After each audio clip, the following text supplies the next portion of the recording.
দাগী আসামিকে রাষ্ট্রপতির ক্ষমা বন্ধে একমত রাজনৈতিক দলগুলো, এর মাধ্যমে ক্ষমতার অপব্যবহার রোধ সম্ভব বললেন আলী রিয়াজ।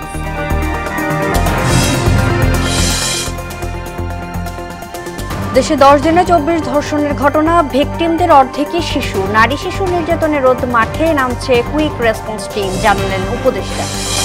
দক্ষিণাঞ্চলে ভয়াবহ আকারে বাড়ছে ডেঙ্গু, সংক্রমণ ছড়িয়ে পড়েছে গ্রামেও। আতঙ্কে মানুষ, সেবা দিতে হিমশিম খাচ্ছে চিকিৎসকরা।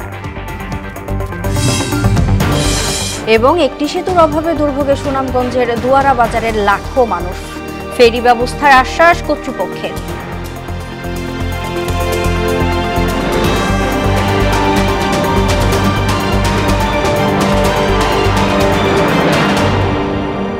আসসালামু আলাইকুম, সবাইকে মোহনা সংবাদে স্বাগত। শুনছিলেন শিরোনাম, সঙ্গে আছি আমি তাজরিন নাহার মুক্তি। এবারে বিস্তারিত।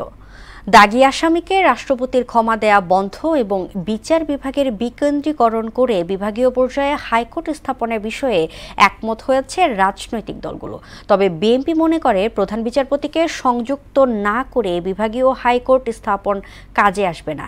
এই সংশোধনের মাধ্যমে রাষ্ট্রপতির ক্ষমতার অপব্যবহার রোধ করা সম্ভব বলে মনে করেন ঐকমত্য কমিশনের সহসভাপতি ডক্টর আলী রিয়াজ।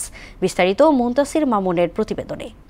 কোনো আদালত, ট্রাইব্যুনাল বা অন্য কোনো কর্তৃপক্ষ কর্তৃক প্রদত্ত যে কোনো দণ্ডের মার্জনা, বিলম্বন ও বিরাম মঞ্জুর করিবার এবং যে কোনো দণ্ড মওকুফ, স্থগিত বা হ্রাস করিবার ক্ষমতা রাষ্ট্রপতির থাকিবে।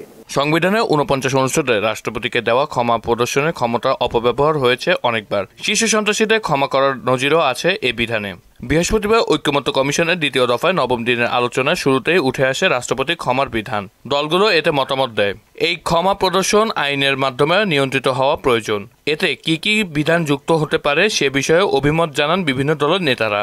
ব্যক্তিগতভাবে কোনো অপরাধের এগেইনস্টে যদি কোনো শাস্তি হয়, যেমন কারো পিতাকে কেউ হত্যা করল, এই হত্যাকাণ্ডের বিচার হয়েছে তার ফাঁসি, এই ফাঁসিটা ইচ্ছা করলে কমিটি এবং রাষ্ট্রপতি এককভাবে ক্ষমা করতে পারবে না।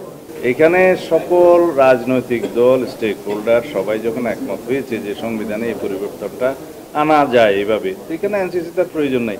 নানা ধরনের অনাস্থা এবং বিচার বিভাগ, দেশের আইন, মানবাধিকার, ন্যায় বিচার প্রত্যেকটা বিষয়ের সঙ্গে সাংঘর্ষিক একটা অবস্থা তৈরি করেছে।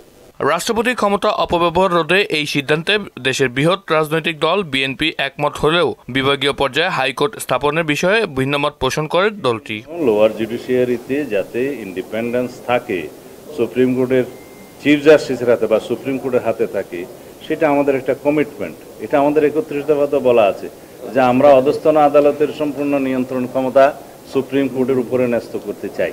বৈঠক শেষে জাতীয় স্বার্থে আন্তরিকতা প্রদর্শন করার রাজনৈতিক দলগুলোর প্রতি কৃতজ্ঞতা প্রকাশ করেন ঐকমত্য কমিশনের সহসভাপতি ডক্টর আলী রিয়াজ। সংবিধানের 49 অনুচ্ছেদের সংশোধনের যে প্রস্তাব ঐকমত্য কমিশনের পক্ষ থেকে তৈরি করা হয়েছিল, তার আলোকে যে রাজনৈতিক ঐকমত্য তৈরি হয়েছে সেটা ভবিষ্যতে সংবিধানে অন্তর্ভুক্তির মধ্য দিয়ে বাস্তবায়িত হবে এবং এতদিন ধরে যে অব্যাহত ব্যবস্থা ছিল, রাজনৈতিকভাবে ক্ষমতার ব্যবহার করা হয়েছিল, সেটা বন্ধ হবে। মুনতাসির মামুন, মোহনা সংবাদ, ঢাকা। 20 থেকে 29 জুন পর্যন্ত 10 দিনে দেশে 24টি ধর্ষণের ঘটনা ঘটেছে, যার অর্ধেকেরই শিকার শিশু। এমন তথ্য দিয়ে নারী শিশু নির্যাতন দেশে মহামারীতে রূপ নিয়েছে বলে জানান মহিলা ও শিশু বিষয়ক উপদেষ্টা শারমিন এস মুর্শিদ। দুপুরে সচিবালয়ে দেশজুড়ে নারীর প্রতি সহিংসতা, ধর্ষণ ও নিপীড়ন বন্ধে গৃহীত পদক্ষেপ নিয়ে প্রেস ব্রিফিংয়ে এই কথা বলেন উপদেষ্টা। নারীর প্রতি সহিংসতা রোধে উপজেলা পর্যায়ে ইউএনওর নেতৃত্বে কুইক রেসপন্স টিম গঠন করা হচ্ছে উল্লেখ করে এরই মধ্যে এর কাঠামো চূড়ান্ত হয়েছে বলেও জানান তিনি। 24টা ধর্ষণ হয়েছে। এই 24টা ধর্ষণে 12টাই হচ্ছে শিশু, 6 বছরের শিশুদেরকে এবং মেয়েদেরকে সহিংসতা মুক্ত করা এবং নিরাপদে রাখা। আর দ্বিতীয় কাজ হচ্ছে এদেরকে লালন করা, যাতে করে এরা একটা সুস্থ পরিবেশে বেড়ে উঠতে পারে। নারী ও শিশু মন্ত্রণালয় এই গোটা বছরটা নারী ও শিশু নির্যাতনের বিরুদ্ধে একটা বড় রকমের রেজিস্ট্যান্স তৈরি করার কাজটা করছে। ডেঙ্গু আতঙ্কে বরিশাল বিভাগের মানুষ। চলতি বছরের শুরু থেকে এ পর্যন্ত ডেঙ্গু আক্রান্ত হয়ে বিভিন্ন হাসপাতালে ভর্তি হয়েছে প্রায় ২৫০০ মানুষ। শহর ছাড়াও গ্রাম অঞ্চলেও বাড়ছে ডেঙ্গুর ভয়াবহতা। আক্রান্ত রোগীদের সেবা দিতে হিমশিম চিকিৎসকরা। যথাসম্ভব চিকিৎসা দেওয়া হচ্ছে জানালেন বিভাগীয় স্বাস্থ্য পরিচালক। বরিশাল থেকে মোহাম্মদ তুহিনের প্রতিবেদন, জানাচ্ছেন তাহসিন তারিন। বরিশাল সদরে চরবাড়িয়া কাশীপুরের ইউনিয়ন সহ প্রায় সব এলাকাতেই বাড়ছে ডেঙ্গুর ভয়াবহতা। মশার যন্ত্রণায় দিনের বেলাতেও মশারি টানিয়ে রাখতে হয়। ইউনিয়ন পর্যায়ে ডেঙ্গু মোকাবেলায় সচেতন করা ছাড়া তেমন কোনো কার্যকর পদক্ষেপ নেওয়া হচ্ছে না। এই অবস্থায় আতঙ্কে বাসিন্দারা। দিনে কয়েল জ্বালাই রাখি এবং রাত্রেও কয়েল জ্বালাইয়া রাখি এবং মশারি টানাই ঘুমাই, কিন্তু গ্রামে তো কোনো প্রকোপ নেওয়া হয় না এবং গ্রামের লোক তো অনেক আক্রান্ত হইতে আছে। দেখা যায় যে শহর কেন্দ্রিক যেরকম মশা নিধন ব্যবস্থা আছে, ইউনিয়ন পর্যায়ে বা গ্রাম পর্যায়ে মশা নিধনের কোনো ব্যবস্থা নাই। আমরা ডেঙ্গু সম্পর্কে কিচ্ছুই জানি না। জ্বর হইলে উপজেলায় যাই, আমরা কোনো সেবা হইতেছি। ইউনিয়ন পর্যায়ে সচেতনতামূলক কার্যক্রম চালানো হলেও পরীক্ষা এবং উন্নত চিকিৎসা নিতে যেতে হচ্ছে শেরেবাংলা মেডিকেল কলেজ হাসপাতালে। জ্বর, মাথা ব্যথা, শরীর ব্যথা, চোখ লাল এগুলো থাকে, সেক্ষেত্রে আমরা সেই রোগীদের রেফার করি যে আপনারা সদর হাসপাতালে যান। সচেতনতার জন্য আমরা রোগীদেরকে বলি বাড়ির আঙিনা পরিষ্কার রাখার জন্য, কোথাও যেন পানি জমা না থাকে, মশারি টানানোর জন্য, কয়েল জ্বালানোর জন্য। সাধারণ মানুষের মধ্যে সচেতনতার ঘাটতি রয়েছে, যার কারণে প্রতিনিয়তই বাড়ছে ডেঙ্গু আক্রান্তের সংখ্যা। ডেঙ্গু মশার ব্যাপারে আমাদের কোনো ইউনিয়নে কোনো সরকার আজ পর্যন্ত আমরা কোনো পাই নাই, সাহায্য সহযোগী ওষুধ পানি এগুলো আমরা কিছু পাই নাই। যদি আমাদের সরকার দেয় তাহলে আমরা ইউনিয়ন পক্ষ থেকে আমরা এটা চেষ্টা করব। উপজেলা ও বিভাগীয় পর্যায়ে স্বাস্থ্য বিভাগে আক্রান্ত রোগীদের যথাসম্ভব চিকিৎসা সেবা দেওয়া হচ্ছে। কিছু কিছু হাসপাতালে খুব কম সংখ্যক চিকিৎসক কিন্তু রোগীদের চিকিৎসা দিচ্ছে, আর চিকিৎসা সামগ্রী তেমন কিছু প্রয়োজন হয় না, সেগুলো আমাদের যথেষ্ট পরিমাণে আছে। শুধু শহর নয়, গ্রাম অঞ্চলেও বাড়াতে হবে মশক নিধন কার্যক্রম ও সচেতনতা। তাহসিন তারিন, মোহনা সংবাদ। দর্শক, ডেঙ্গু পরিস্থিতি জানাতে বরগুনা থেকে আমাদের সঙ্গে যোগ দিচ্ছেন সহকর্মী সাগর আকন। সাগর, বরগুনার ডেঙ্গু সংক্রমণ পরিস্থিতির সর্বশেষ কি তথ্য আছে আপনার কাছে এবং হাসপাতালের চিত্র কেমন দেখছেন জানাবেন।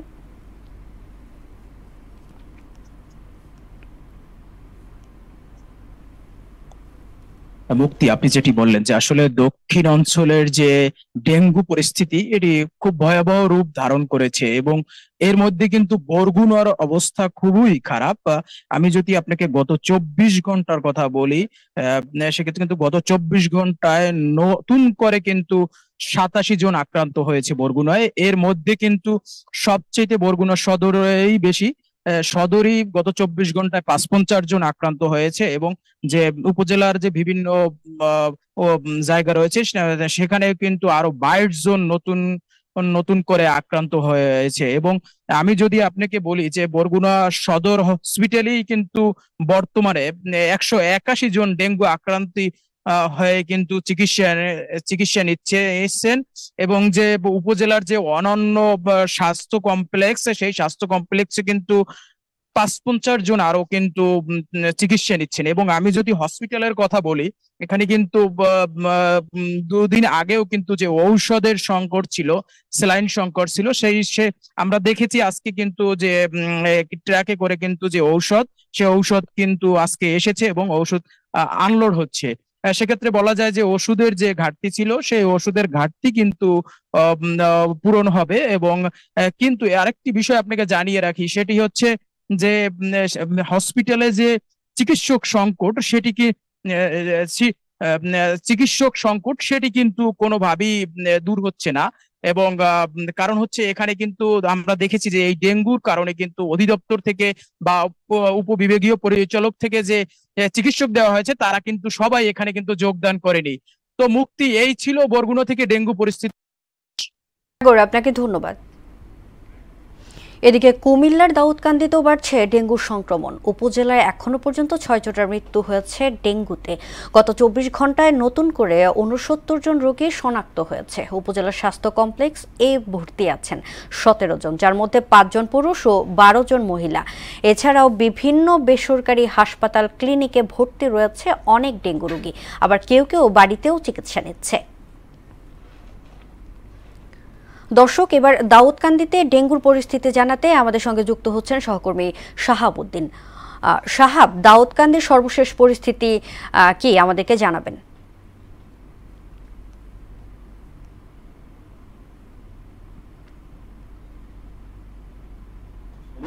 ধন্যবাদ আপনাকে। যেমনটি আপনি জানাচ্ছিলেন, আমি রয়েছে এই মুহূর্তে জেলার দাউদকান্দি উপজেলা স্বাস্থ্য কমপ্লেক্সে।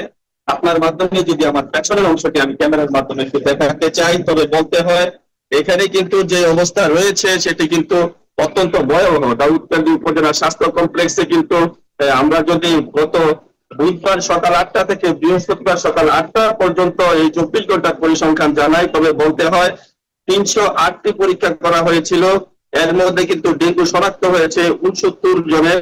এর মধ্যে কিন্তু আপনারা জানেন নিশ্চয়ই, দাউদকান্দিতে কিন্তু একটি মহামারী আকার ধারণ করেছে ডেঙ্গু।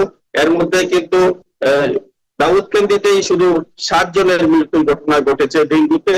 এর মধ্যে এই মুহূর্তে আমরা দাউদকান্দি উপজেলা স্বাস্থ্য কমপ্লেক্সের কথা যদি বলি, তবে বলতে হয় দাউদকান্দি উপজেলা স্বাস্থ্য কমপ্লেক্সে কিন্তু বর্তমান অবস্থায় ভর্তি রয়েছে 17 জন ডেঙ্গু রোগী। এই 17 জন ডেঙ্গু রোগীর মধ্যে কিন্তু বলতেই হয় যে নারীর সংখ্যা কিন্তু বেশি। এর মধ্যে 12 জন রয়েছে নারী এবং পুরুষ রয়েছে 5 জন। আমরা যদি আরেকটা আপনাকে বলি, তবে বলতে হয় আমরা এই নিয়ে কথা বলেছিলাম কুমিল্লা সিভিল সার্জনের সাথে। তিনি আমাদেরকে যেমনটি জানিয়েছে, তিনি বলেছে যে আসলে এটি ব্যক্তি সচেতনতার উপর তিনি জোর দিয়ে বলতে চেয়েছে যে যদি ব্যক্তি সচেতনতা বাড়ানো না যায় তাহলে এই ডেঙ্গু নিয়ন্ত্রণ সম্ভব নয়। এই নিয়ে আমরা পৌরসভায় কথা বলেছিলাম পৌর প্রশাসকের সাথে। তিনি আমাদেরকে জানিয়েছে তারাও সাধ্যমতো চেষ্টা করছে পৌর এলাকায় জনসচেতনতা বাড়াতে। আরেকটি বিষয় আমাদেরকে জানিয়েছে যে বৃষ্টির পানি ফেলে দেওয়ার যে বিষয়টা, বৃষ্টির পানিতে কিন্তু মূলত এই এডিস মশার যে উৎপত্তি, সেই উৎপত্তি স্থল পাওয়া গিয়েছে। তো এই বিষয়টি কিন্তু এখনো এভাবে তারা জনসচেতনতা বাড়াতে পারেনি বলে আমাদেরকে আক্ষেপ করে জানিয়েছে। তো এই ছিল কুমিল্লার দাউদকান্দি থেকে আমার কাছে সর্বশেষ। শাহাবুদ্দিন, আপনাকে ধন্যবাদ। সুনামগঞ্জের দুয়ারা বাজারে আজমপুরস্থ সুরমা নদীতে সেতু না থাকায় দুর্ভোগ পোহাচ্ছে কয়েক লাখ মানুষ। লক্ষাধিক মানুষ যাতায়াতের একমাত্র ভরসা ফেরি। তাই দ্রুত সুরমা নদীতে একটি ব্রিজ নির্মাণের দাবি স্থানীয়দের। ব্রিজ নির্মাণের প্রস্তাবনা দেওয়া হয়েছে জানালেন সড়ক ও জনপথ বিভাগের নির্বাহী প্রকৌশলী কুলেন্দু শেখের দাসের প্রতিবেদন জানাচ্ছেন আফরিন পপি। সুনামগঞ্জের দোয়ারা বাজার সদরের আজমপুরস্থ সুরমা নদীতে ব্রিজ না থাকায় একটি ফেরি দিয়ে প্রতিদিন 20,000 যানবাহনে প্রায় লক্ষাধিক মানুষ যাতায়াত করে। এছাড়া দোয়ারা বাজার ও ছাতক উপজেলার কয়েক লাখ মানুষ একটি সেতুর অভাবে চরম দুর্ভোগ পোহাচ্ছে। ফেরি পারাপারের জন্য ঘাটে ঘন্টার পর ঘন্টা বসে থাকতে হয়। অসুস্থ রোগীকে জেলা সদর হাসপাতাল কিংবা সিলেটে নিয়ে যেতে পড়তে হয় নানান বিড়ম্বনায়। তাই একটি সেতু নির্মাণের দাবি নদী পাড়ের মানুষের। ছাতকও যায়, সিলেট যায়, সুনামগঞ্জও যায়, দোয়ারা বাজারও যায়। এই রাস্তাটি চলাচল করে যারা এদিকে যায়। জেলা সদরের সাথে যোগাযোগের একমাত্র রাস্তা হচ্ছে এই রাস্তাটি, কিন্তু এখানে ব্রিজ না থাকার কারণে এখানে মানুষ যোগাযোগ করতে পারে না। প্রতিটা মানুষ দুর্ভোগ এবং কষ্টের মধ্যে এই ফেরি পারাপার হয়ে সুনামগঞ্জ, সিলেট, ঢাকা, ছাতক বিভিন্ন জায়গায় যায়।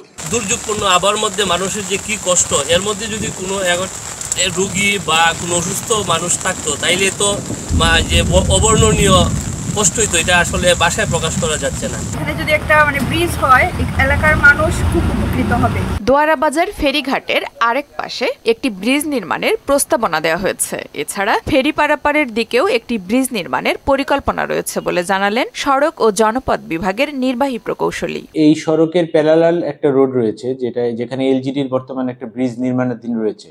তো ওই ব্রিজটা যখন চালু হয়ে যাবে তখন আমাদের ধারণা ম্যাক্সিমাম গাড়ি ঘোড়া ওদিক দিয়ে চলাফেরা করবে। তো সেক্ষেত্রে তখন হয়তো আর আমাদের ফেরিটির প্রয়োজন হবে না। আর জাস্ট ইন কেস যদি ট্রাফিক বেড়ে যায় সেক্ষেত্রে হয়তো আমরা এখানে নতুন একটা ব্রিজ তৈরি করার জন্য আমরা স্টাডি শুরু করব। লাখো মানুষের ভোগান্তি লাঘবে সেতু নির্মাণ করবে কর্তৃপক্ষ, এমন প্রত্যাশা নদী পাড়ের মানুষের।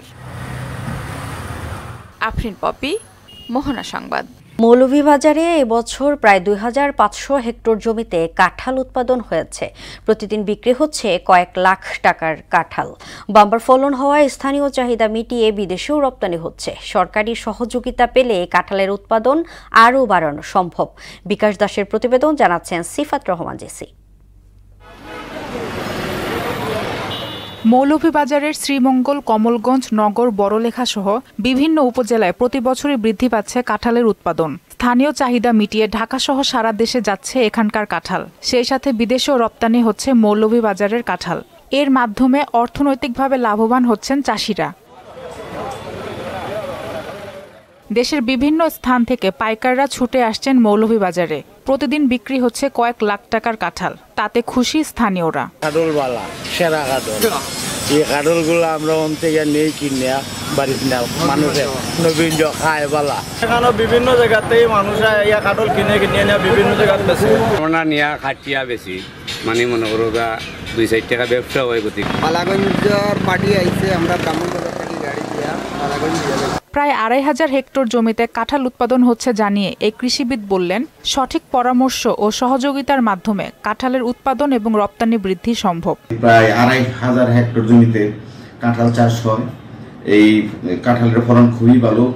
প্রতি হেক্টরে প্রায় 200 মেট্রিক টনের মতো ফলন হয়। সেই হিসেবে আমরা দেখেছি যে এখানে প্রায় প্রতি বছর 5 লক্ষ মেট্রিক টন কাঁঠাল উৎপাদন হয়, যার বাজার মূল্য প্রায় 100 কোটি টাকার উপরে। জেলাতে যে কাঁঠাল উৎপাদন হচ্ছে সেই কাঁঠাল আমাদের স্থানীয় চাহিদা মিটিয়ে আমাদের বাংলাদেশের বিভিন্ন অঞ্চলে যাচ্ছে, তাছাড়া বিদেশেও যাচ্ছে। বাণিজ্যিকভাবে কাঁঠাল রপ্তানি করতে পারলে দেশের অর্থনীতি সমৃদ্ধ হবে বলে মনে করেন সংশ্লিষ্টরা। সিফাত রহমান জেসি, মোহনা সংবাদ। এবার সারা দেশে অনুষ্ঠিত সভা সমাবেশ নিয়ে প্রতিনিধিদের তথ্যচিত্রের ডেস্ক রিপোর্ট। জাতীয় সংসদ নির্বাচনকে সামনে রেখে আড়াইবাড়ি দরবার শরীফের মাজার জিয়ারতের মধ্য দিয়ে নির্বাচনী গণসংযোগ শুরু করেছেন ব্রাহ্মণবাড়িয়া 4 আসনের বিএনপি নেতা কবির আহমেদ ভূঁইয়া। চাঁপাইনবাবগঞ্জের নাচলে জাতীয় ফল মেলা 2025 অনুষ্ঠিত হয়েছে। এই ফল মেলার উদ্বোধন করেন উপজেলা নির্বাহী অফিসার নীলুফা সরকার। জাতীয় মুক্তিযোদ্ধা পরিষদ গাইবান্ধা জেলা কাউন্সিল অনুষ্ঠিত হয়েছে। কাউন্সিলে প্রধান অতিথি হিসেবে উপস্থিত ছিলেন জাতীয় মুক্তিযোদ্ধা পরিষদের সভাপতি বীর মুক্তিযোদ্ধা ইঞ্জিনিয়ার মোসলেম উদ্দিন। সুনামগঞ্জে 4 দফা দাবিতে মানববন্ধন ও স্মারকলিপি প্রদান করেছে বাংলাদেশ ডিপ্লোমা মেডিকেল অ্যাসোসিয়েশন। এতে ডিপ্লোমা মেডিকেল অ্যাসোসিয়েশনের সভাপতি হারুন আল রশিদ সভাপতিত্ব করে। টাঙ্গাইল মেডিকেল কলেজের doctors association of Bangladesh Tangail শাখা আয়োজিত স্বেচ্ছায় রক্তদান কর্মসূচির উদ্বোধনী অনুষ্ঠানে প্রধান অতিথি হিসেবে উপস্থিত ছিলেন বিএনপি কেন্দ্রীয় কমিটির প্রচার সম্পাদক সুলতান সালাউদ্দিন টুকু। নারায়ণগঞ্জের রূপগঞ্জের ইউসুফগঞ্জে স্কুলের ছাত্রী ধর্ষণ ও হত্যাকাণ্ডের ঘটনায় দ্রুত বিচার ও আসামিদের দৃষ্টান্তমূলক শাস্তির দাবিতে মানববন্ধন করেছে স্কুলের শিক্ষার্থী, শিক্ষক, অভিভাবক ও এলাকাবাসী। ঝালকাঠিতে এডিবি প্রকল্পের আওতায় শিক্ষা প্রতিষ্ঠানে শিক্ষা উপকরণ, ক্রীড়া সামগ্রী, পিছিয়ে পড়া হতদরিদ্র মহিলাদের মাঝে সেলাই মেশিন ও কমিউনিটি ক্লিনিকে স্বাস্থ্য উপকরণ বিতরণ করা হয়েছে। অনুষ্ঠানে প্রধান অতিথি হিসেবে উপস্থিত ছিলেন জেলা প্রশাসক আশরাফুর রহমান। সাতক্ষীরার তালায় পার্টনার ফিল্ড স্কুল কংগ্রেস 2025 অনুষ্ঠিত হয়েছে। অনুষ্ঠানে প্রধান অতিথি হিসেবে উপস্থিত ছিলেন খুলনা কৃষি সম্প্রসারণ অধিদপ্তরের অতিরিক্ত পরিচালক মোহাম্মদ রফিকুল ইসলাম। নওগাঁর মান্দাই গোল্ড কাপ ফুটবল টুর্নামেন্টের ফাইনাল খেলা অনুষ্ঠিত হয়েছে। এতে প্রধান অতিথি হিসেবে উপস্থিত ছিলেন জেলা প্রশাসক মোহাম্মদ আব্দুল আওয়াল। আফরিন পপি, মোহনা সংবাদ। এবার আন্তর্জাতিক প্রসঙ্গ। অস্থায়ী যুদ্ধবিরতিতে সম্মতি প্রকাশ করা সত্ত্বেও গাজায় হামলা অব্যাহত রেখেছে দখলদার ইসরায়েল। গত 24 ঘন্টায় গাজা জুড়ে হামলায় প্রাণ গেছে 111 জনের। ইসরায়েলি অবরোধের কারণে গাজার হাসপাতালগুলোতে দেখা দিয়েছে জ্বালানি সংকট, ফলে চিকিৎসার অভাবে মৃত্যুর মুখোমুখি কয়েকশো আহত মানুষ। এদিকে হামাস জানিয়েছে তারা মার্কিন যুদ্ধবিরতির প্রস্তাবটি বিবেচনায় নিয়েছে।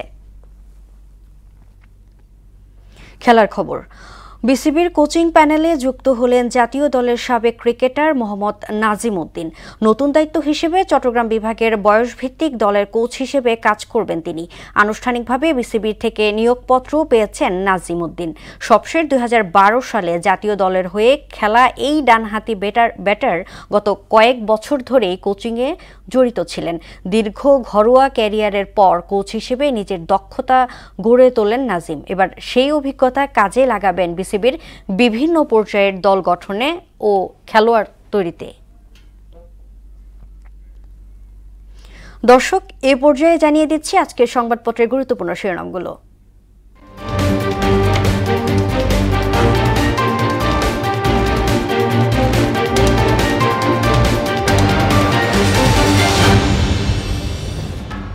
দর্শক, প্রথমে আমার হাতে আছে প্রথম আলো। প্রথম আলো শিরোনাম করেছে 80% মামলায় অভিযোগপত্র জমা।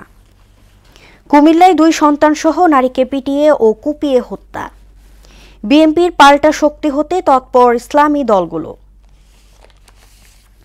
এরপর আমার হাতে আছে দৈনিক ইত্তেফাক। ইত্তেফাক শিরোনাম করেছে গণপিটুনিতে হত্যা শেষ কোথায়। সরকারি চাকরির অধ্যাদেশে সংশোধনী আনল সরকার। এনবিআর নিয়ে কঠোর অবস্থানে সরকার। এরপর আমার হাতে আছে সমকাল। সমকাল শিরোনাম করেছে নির্বাচনী কার্যক্রম দানা বাঁধছে না, পথ স্পষ্ট নয়। পুলিশের ভোটের প্রস্তুতি শুরু, দেওয়া হবে প্রশিক্ষণ। মুরাদনগরে আবারও নৃশংসতা। এবার আমার হাতে আছে বাংলাদেশ প্রতিদিন। বাংলাদেশ প্রতিদিন শিরোনাম করেছে ফেব্রুয়ারি ঘিরেই বিএনপির প্রস্তুতি। কবরের মতো বন্দিশালা।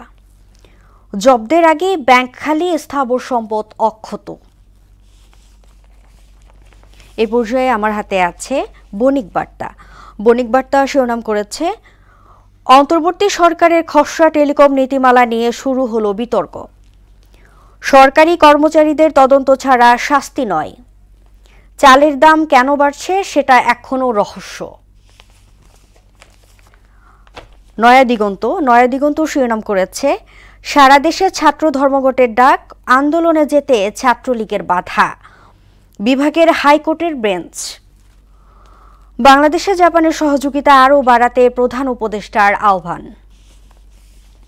এবং সর্বশেষ the daily star. Panic grapes NVR officials. Political parties agree on regulating presidential pardons. Mob beats 3 of a family dead in their own house. এই ছিল সংবাদপত্রের গুরুত্বপূর্ণ শিরোনাম। শেষ করব মোহনার সংবাদ। যাবার আগে শিরোনামগুলো দেখে নিচ্ছি আরও একবার।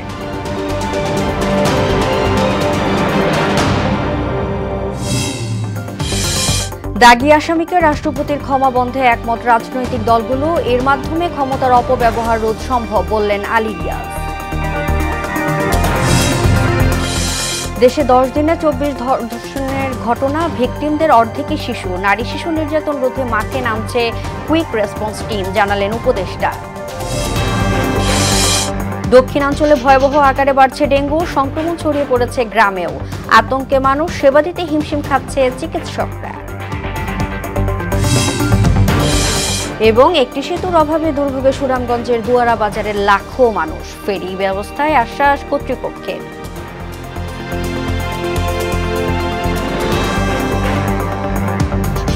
এই ছিল মোহনার সংবাদে। পরবর্তী সংবাদ দুপুর 1টায়। এর আগে সকাল 11টায় দেখবেন সংবাদ এক নজরে।